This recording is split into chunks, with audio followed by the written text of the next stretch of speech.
Hi, BookTube. Welcome to Jackie's Literary Corner. I am Jackie, and I am doing a book review of The Great Hunt. So, finally did it, just in time for the first season of Wheel of Time series on Amazon Prime. I believe I had heard that the first season covers the first two books, so I wanted to get this done, get this read before before the first season starts. So, I'm assuming that you all have read the first book.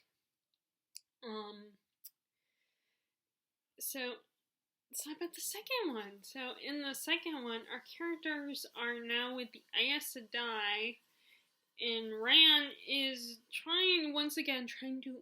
living in the land of denial, and continues to be like, I'm a shepherd. I am not the dragon reborn. And I mean, there are so many times he says that. He's like, I'm not the dragon reborn. I'm a shepherd. And it's like, calm down, and you need to embrace your destiny. This is who you are. And of course, every time I get annoyed, I also have to remember that how I would feel if I were in Brandon's shoes. Maybe I would also live in the land of denial and not want to be and continue to be like, no, I'm not this person. Stop calling me this person. I'm not the chosen one. And he's trying to leave the Aes Sedai, but one way or another, his plans to escape fall apart, and Padan Fain escapes and steals the dagger that bonded him, that was bonded to Matt. And of course, if that dagger gets into the wrong hands, well, everything's screwed. So they have to find the dagger, as well as what the Great Hunt is, which is the hunt for the Horn of Valir, which is the horn that will summon the dead armies of Artur Hawkwing if that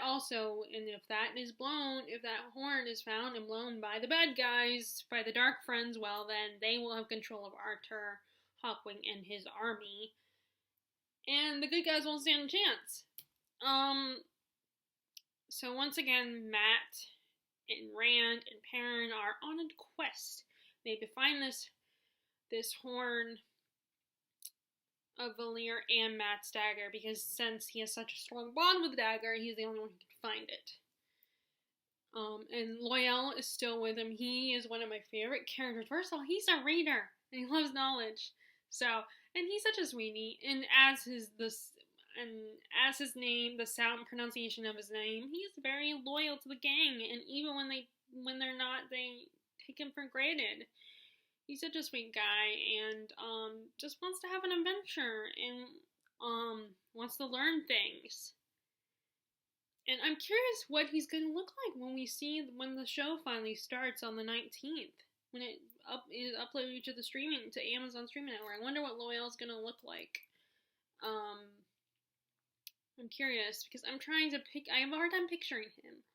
Despite the fact that Robert Jordan is very descriptive, I still sometimes have a hard time picturing characters. Like, I can't get a tangible grasp of what they look like. He keeps talking about tufted ears. I keep thinking he's like a really tall, hairy guy with cute little puppy dog ears, but I don't know. I don't know if he's gonna look like a regular man, but, like, maybe he'll look like people that have, maybe he'll look like the people with hypertrichosis, the people that have excessive body hair that they can't get rid of. I don't know. I have a hard time picturing them. Like, for picturing what he looks like. So I'm curious what he's gonna look like in the show.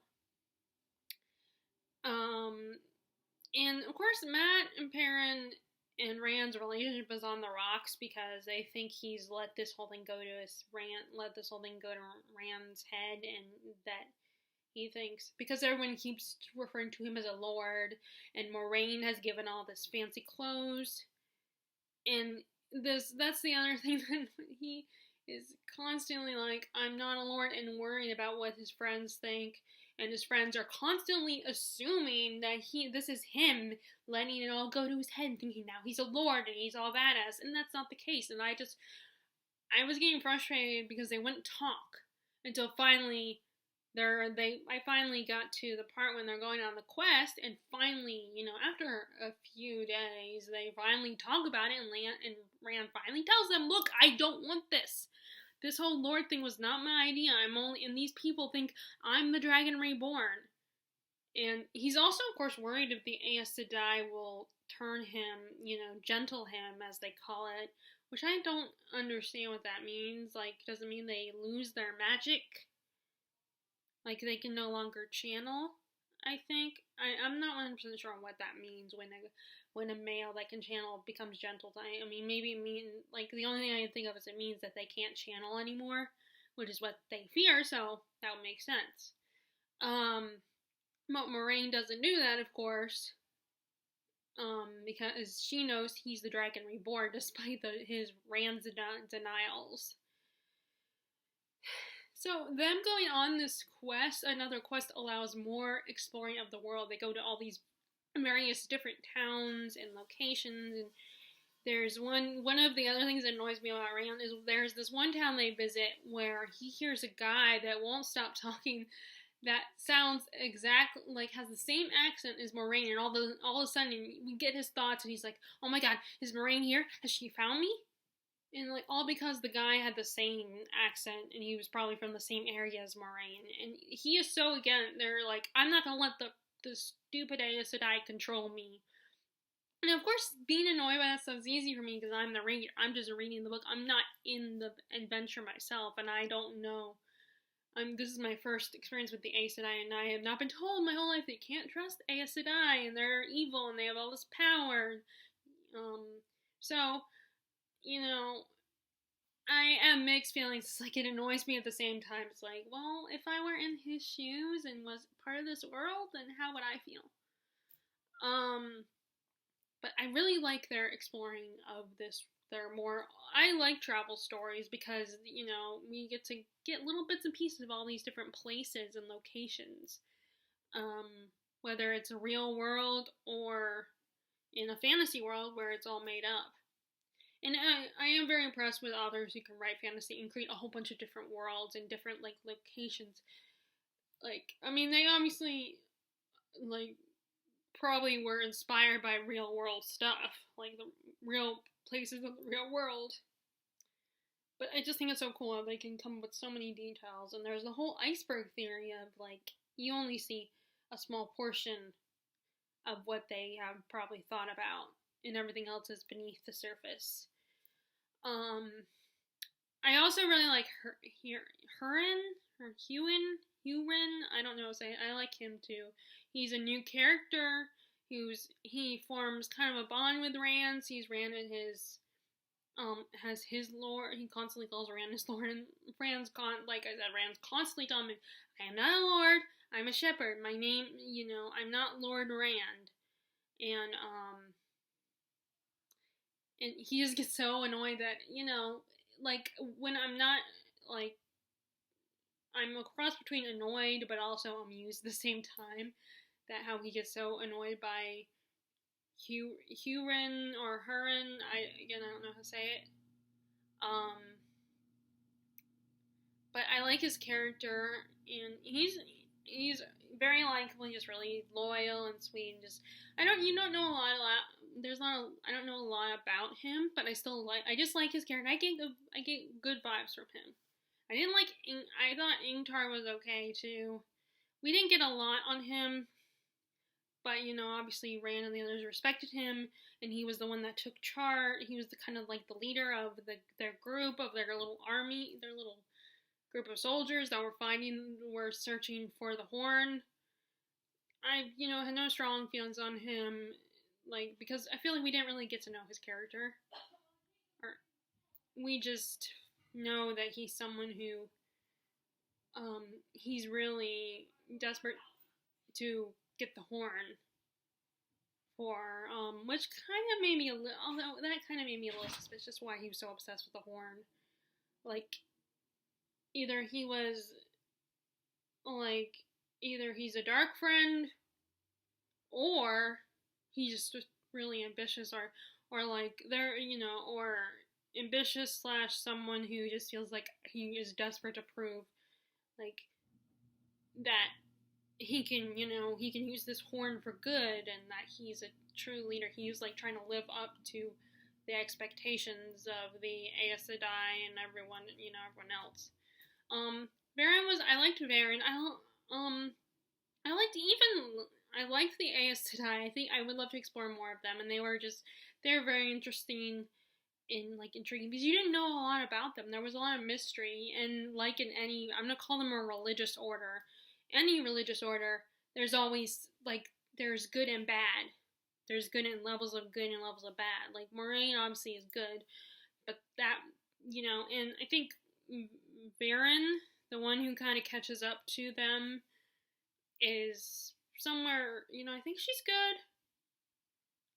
Probably those people that what is best for everyone, what is for the greater. She's probably that greater good type of person. And then there's Landoran, who I cannot stand, but she was also very interesting. And there were a couple other, like, we got a little bit more taste of some of the people, the other groups of people that I didn't know if they were good guys or they were dark friends. I wasn't sure.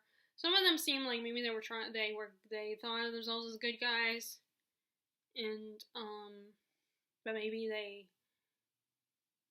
don't know, and like of course they don't know who's a dark friend and who is and who isn't. Daman, I liked him. He was cool, although I kind of stumbled on the way he talked sometimes, the way he spoke, because it was kind of broken English, or the equivalent to broken English in this world. But I liked him. He was nice. And he was, just one of those characters that's doing his job, but he probably struggles with the right thing.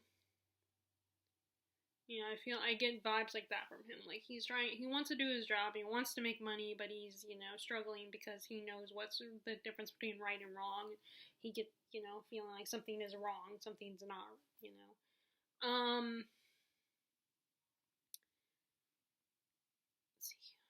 And then, like I said, I would love to explore. I hope we get to explore more of the Aes Sedai. That, like I said, there's a lot of mystery behind them. Which actually brings me to my favorite part of the story: the whole Nynaeve and Egwene learning how to, learn to starting their lessons on tapping into the one power because girls can handle it better than boys. And Nynaeve it was very funny because she was able to harness her contact with the power via anger, so the Aes Sedai just kept pushing her buttons, and it was very funny just watching her like lose her temper, and she would want to get mad at them, but then they're like, well, it gets your magic going, so whatever works. They were just like, oh, see, there you go, you tap into the, and of course, like Nynaeve and Egwene don't trust the Aes Sedai, but the power, of course, is seductive, just as for boys. For girls, it's just as seductive. It's just they will not go completely insane and become, evil, potentially evil. And we also Min and Elaine come back in the second book, which I really appreciated that they were friends with Egwene and Nynaeve, instead of just,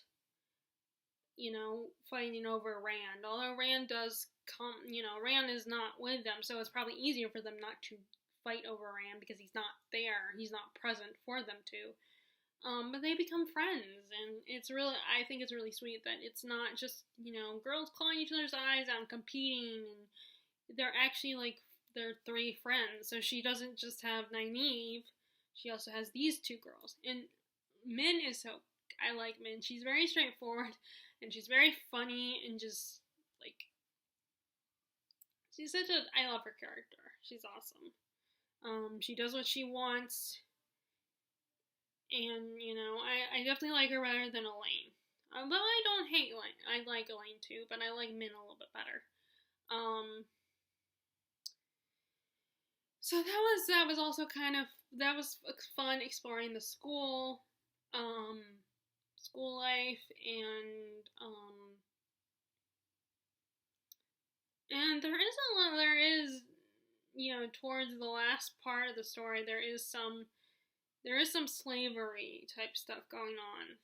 Just to warn you guys, there is a bit of like wearing collars and being, there's like, it kind of made me really, definitely was just as angry as Naive was about what seeing that's the slavery and seeing the collars. That made me really angry and uncomfortable. I'm glad though that didn't last long. Like that was only in this. That's not going to be. I mean, it might still be in the third book, but hopefully it won't be as prominent as it was in this last section of this book.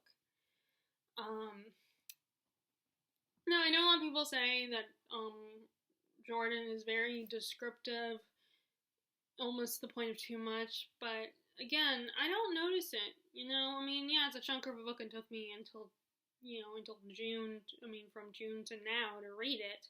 Although there was some in between times where I put the book down and hadn't read it for like weeks. Like I didn't pick it up in September, although I meant to, and I didn't pick it up in October. I don't know when I last put it down before this month, but I think I probably read a lot of it in June. So I didn't really, the descriptions, granted, I haven't got to the part, I have not got to the book where it starts to slog a little bit, and, I haven't, gotten to that book yet.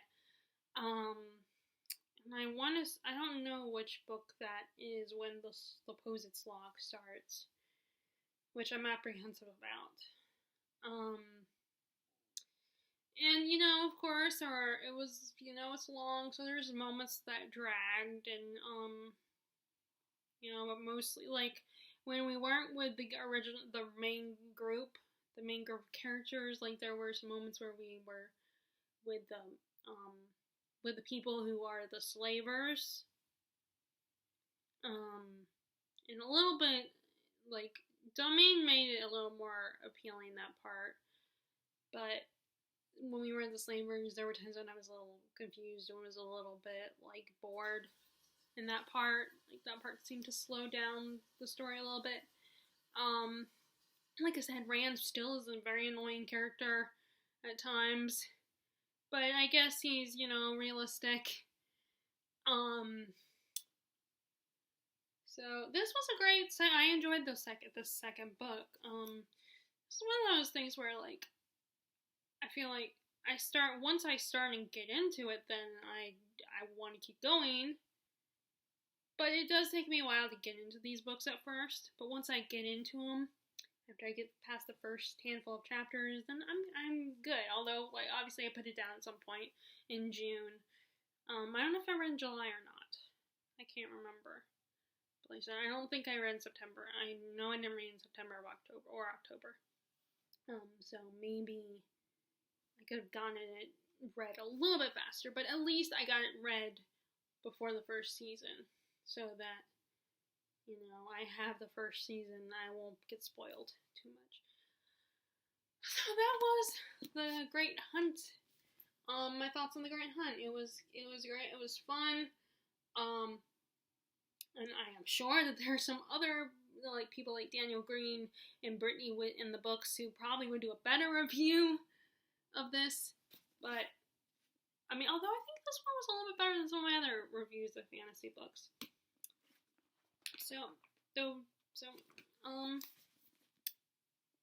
Well, okay, then that's my review. So I don't know if you guys like this video. Be sure to give it a thumbs up, click subscribe if you haven't already, click the bell notification below if you want to see when I post new videos. And if you guys are excited for the Wheel of Time series, let me know in the comments below. And I hope you're staying safe, healthy, and enjoying your reading. Alright, bye!